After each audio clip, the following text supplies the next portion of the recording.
اچھا زیاد صاحب مجھے یہ بتائیے گا، کیونکہ وزیر اعظم جو سابق وزیر اعظم نواز شریف تھے وہ بیماری کی وجہ سے ہی باہر گئے تھے، اور ان کی وہاں پر بیماری کی کوئی سچ خبریں نہیں آ رہی، تو آپ کو کیا لگتا ہے وزیر اعظم جو سابق وزیر اعظم ہے نواز شریف وہ پاکستان کب تشریف لا رہے ہیں؟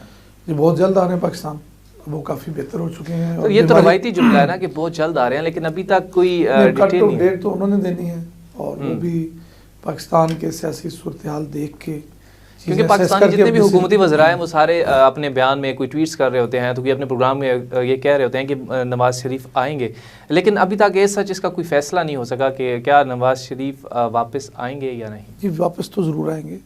نواز شریف پاکستانی ہیں، پاکستان ان کا ملک ہے، پاکستان کے 3 دفعہ وزیر اعظم رہے اور انشاءاللہ 4تھی دفعہ بھی وزیر اعظم بنیں گے، تو پاکستان آئیں گے. ان کے سٹیکس پاکستان میں ہیں، ان کے لوگ پاکستان میں ہیں، ان سے محبت کرنے والے لوگ پاکستان میں ہیں، تو یہ غلط تاثر ہے کہ وہ نہیں آئیں گے. بیماری تھی اور گورنمنٹ نے خود ان کو باہر بھیجا، تو اب جو ہی بہتر ہوں گے تو پاکستان آ جائیں گے.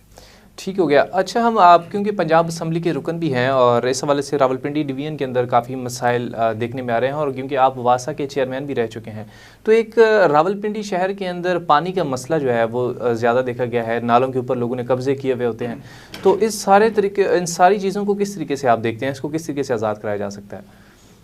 واسا کے حوالے سے میں چیئرمین رہا ہوں، 2018 تک واسا کو میں نے چیئر کیا. تو اب ہمارا بھی پرابلم یہ ہے کہ ہمارے پاس 2 پانی کے سورس ہیں، ایک ٹیوب ویل سے اور ایک ڈیم سے. تو راول ڈیم کی ڈی سلٹنگ نہیں ہوئی 50-60 سالوں سے، تو وہ بڑا پروجیکٹ ہے. جب تک اس کی ڈی سلٹنگ نہیں ہوں گی تو پانی زمین کے اندر ریفلنگ کا جو قدرتی پروسیس ہے وہ نہیں ہو رہا. شہر میں گلیاں پکی ہیں، نالیاں پکی ہیں، سیوریج لائنیں پکی ہیں، پختہ ہیں، تو اس وجہ سے زمین کے اندر پانی جا نہیں رہا، اور جب تک پانی زمین کے اندر نہیں جائے گا پانی آپ اس کو نہیں نکال سکتے. اب ٹیوب ویلز کا جو ہے، یہی راولپنڈی شہر تھا 50 فٹ پہ پانی آتا تھا، 30 فٹ پہ پانی تھا، اس وقت تقریباً 900 فٹ پہ پانی چلا گیا، اور 600 پہ بھی پانی ہمیں نہیں ہے، 700 پہ بھی نہیں ہے، بعض جگہوں پہ 900 پہ پانی مل رہا ہے. تو اس کا جو ادر سلوشن تھا وہ تھا غازی بروتھا سے تربیلا ڈیم سے پانی کی سپلائی. اس میں واسا نے 2016-17 میں PC1 تیار کروایا تھا، تقریباً 70 ارب روپے کی اس وقت کاسٹ پڑ رہی تھی، جسے غازی بروتھا سے پنڈی اور اسلام آباد کو پانی کی سپلائی کی جانی تھی، لیکن وہ آج تک ایکسیکیوٹ نہ ہو سکا فنڈز نہ ہونے کی وجہ سے. اب دوبارہ اس پہ کام جاری ہے، اور وہی حل ہے اس کے علاوہ ہمیں جب تک دوسرے الٹرنیٹ سورسز پہ نہیں جائیں گے تو پانی کی کمی پوری نہیں کی جا سکتی. سر آپ سابق MPA بھی رہ چکے ہیں، تو آپ نے بطور MPA پنجاب اسمبلی سے کوئی آئینی بل پاس کروایا؟ جی بے شمار کروائے. جی میں نے سب سے وضاحت کیجیے. جی بالکل.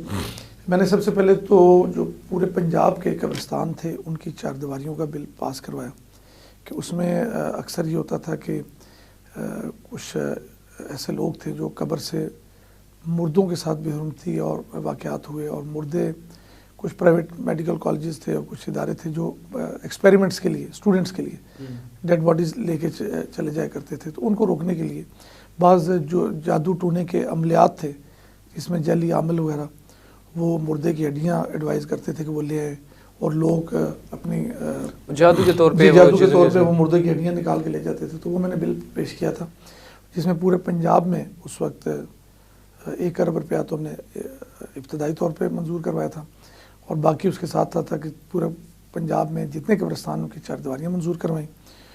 اور اس وقت کھاد کی قیمتوں کا معاملات تھے، اس کے لیے میں نے بل پیش کیا، اور سیورل بلز تھے. آپ نے کافی سارے کام کیے ہیں. آپ مجھے بتائیں کہ حکومت کی کارکردگی سے کتنا مطمئن ہیں آپ؟ حکومت کی کارکردگی سے پی ٹی آئی گورنمنٹ ہے، اس کی کارکردگی سے کتنا مطمئن میں یہ سوال تو پاکستان کے 20 کروڑ عوام سے پوچھوں گا کہ وہ اگر مطمئن ہے تو جواب دیں. لیکن جو حالات ہیں وہ آپ کے سامنے ہے، مہنگائی عروج پہ ہے، اور جو غریب آدمی ہے پہ سکھ. دیکھیں ہم کہتے ہیں مہنگائی ہے، لیکن وزیر اعظم عمران خان جو ہیں وہ مہنگائی کے بتائے کہتے ہیں کہ ہماری GDP اوپر چلی گئی، ہماری گروتھ ہوئی ہے، ہم نے قرضے واپس کیے ہیں. تو ایک طرف تو مہنگائی ہے، دوسری طرف وہ یہ گروتھ کی بات کرتے ہیں، تو کس سمت میں یہ گروتھ ہوئی ہے؟ اب دیکھیں جی، آپ منیمم جو ویج ہے نا جی، وہ ایک مزدور کی وہ 20,000 21,000 روپیہ گورنمنٹ نے مقرر کیا. تو آپ 20,000 روپے کسی گھر کا آپ بجٹ بنا کے دکھا دیں تو آپ کو سمجھ آ جائے گی کہ ہم مہنگائی کہاں پہ ہے.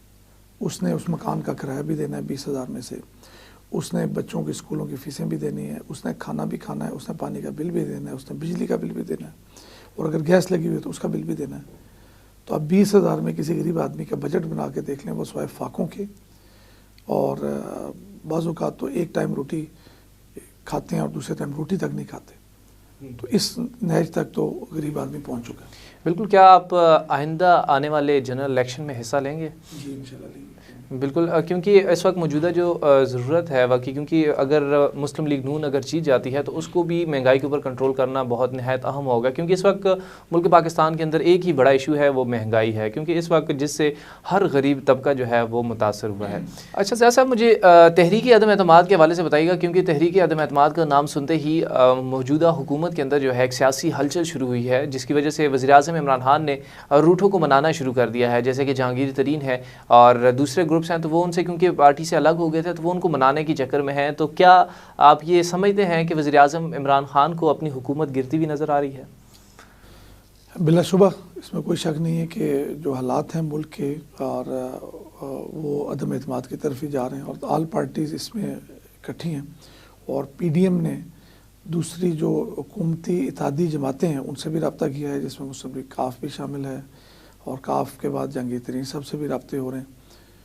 تو میں سمجھتا ہوں کہ ملک کے جو حالات ہیں وہ اسی طرف جا رہے ہیں۔ خبریں یہ بھی گردش کر رہی تھی کہ وزیر اعظم عمران خان نے جو ہے چودھری برادران سے ملاقات کی کوشش کی تھی، لیکن انہوں نے انکار کر دیا تھا، تو اس بات میں کتنی سچائی ہے؟ اس بارے میں میرے کوئی علم نہیں ہے۔ جی ٹھیک ہو گیا، میں بتا نہیں سکتا۔ بہت شکریہ جاز صاحب، آپ نے اپنے قیمتی ٹائم میں سے ہمیں ٹائم دیا۔ ناظرین، مکمل گفتگو آپ نے جانی۔ آج کی گفتگو کے اندر ہم نے سیاسی صورتحال پر تبادلہ خیال کیا اور اس کے ساتھ ساتھ مسلم لیگ نون کی سیاست کس حد تک مضبوط ہے اس پر بات چیت کی۔ آج کی ویڈیو میں اتنا ہی۔ مزید خبروں سے باخبر رہنے کے لیے حق نیوز کو سبسکرائب کیجیے، لائک کیجیے، شیئر کیجیے۔ اللہ حافظ۔